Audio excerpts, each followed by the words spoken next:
Uh, Hello. This is Coach Parker again, and another video. Yeah, I want to talk about the effects of propaganda on the mind and how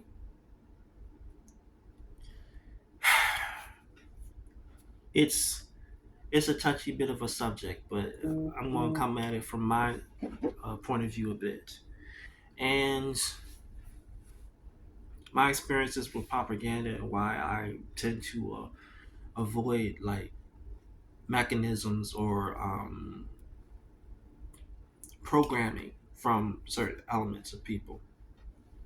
Um, Again, okay, I have to sort of intro the way propaganda works is through first you establish yourself as an authority in some aspects to whomever you want to program to behave in a certain sort of way. Propaganda can have a sense of it's always predicated on you have the big lie that's like sandwiched in a whole bunch of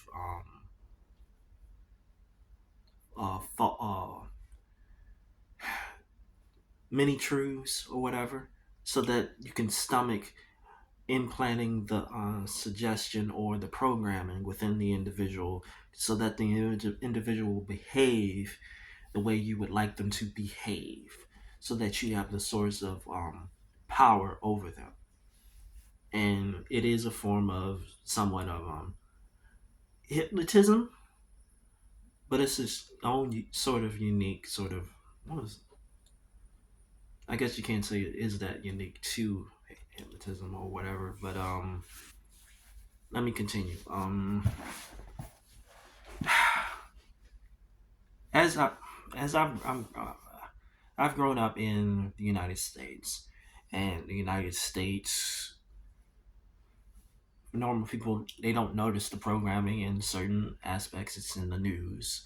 It's when a politician speaks, but it's also in social media. It's also in television or televised programming. It's also in whatever sort of like whenever you have a situation where you have something called a program. What is the program designed to do? It's meant to program into your brain information or suggestions or programming or programmed point of thought. Classic examples would be Seinfeld, and you have the laugh track, and you have several episodes that are dedicated to showing you certain types of people, how they behave, and you have the laugh track in there that's designed to make you laugh because it's supposed to be comedic and it's supposed to make you feel a certain sort of way. Like growing up, I never really liked when it was still on air in the '90s. The Seinfeld per se, I wasn't a Seinfeld guy per se. I didn't really get the comedy most of the times because sometimes I just saw the show as a bit boring and it's a bit about like jerks being jerky people to other people. It's like probably normal, but they just love just being annoying, all this sort of stuff.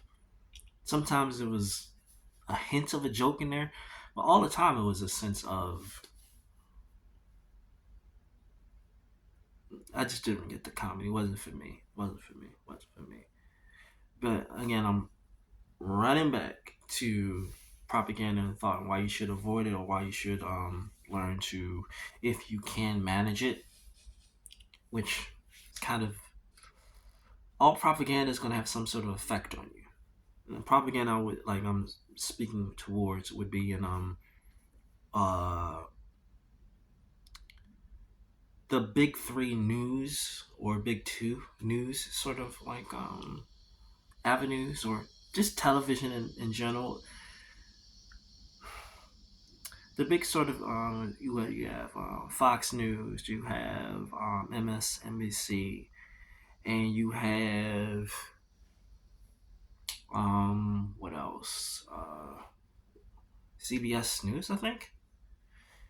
These three you have within these people or organizations narratives structured to make you think a certain way, to make you behave a certain way, to make you see the world in a certain way, that the people that are writing the script are aiming for you to do so. Now, if it's entertaining enough, if it's you consider that authority that's representing that news place, if you take any sort of credence on their authority or hold them to any sort of high esteem, then you're going to take that what they say seriously, and you're going to implant it into your brain. And whatever way that they have advised you to think or see a narrative or narrativization of a story or a political opinion, it's very easy to just think what they tell you to think because you're watching it, because you give it credence, because you give it respect. And the dangers of this is, again, it's someone's controlling how you think. So they're going to, why are they doing that? Why are they creating a narrative for you to think a certain way? Well, they want to control you to do something specific, either to do nothing, to be hopeless, to feel victimized, or to feel you're not in control, or to see these other humans over here as the enemy, right? To see these other humans over here as the enemy, and you have to attack these people because they're your enemy, they're our enemy, and they could just be people with just a different opinion, or people that their opinion is not original, and it's not that interesting. But it's just how it is. And the reason why I avoid it is because, again, someone's controlling you, and they have control over how you think, how what you pay for, who you take seriously, and who controls you. And if you can avoid all that, and because, again, deep within the big lie, wrapped in a whole bunch of sprinkles of truth or somewhat, you have to figure out what's the truth that is most important. And sometimes it's within one given news story or one given like speech that let me think, a politician or a leader of a country would what have you say. I'm speaking primarily towards my own country, the United States currently as it stands. Is you got to mine it out, and you can't trust anyone because, again, it's like the people in power. Their job is to gain more power, to keep their power and advance in more power, and to have you not thinking about how much power you're giving over to them in exchange for feeling safe that you no longer have to think. Because it's more comfortable to not think and to almost revert back into a childlike state of you have someone else taking care of you.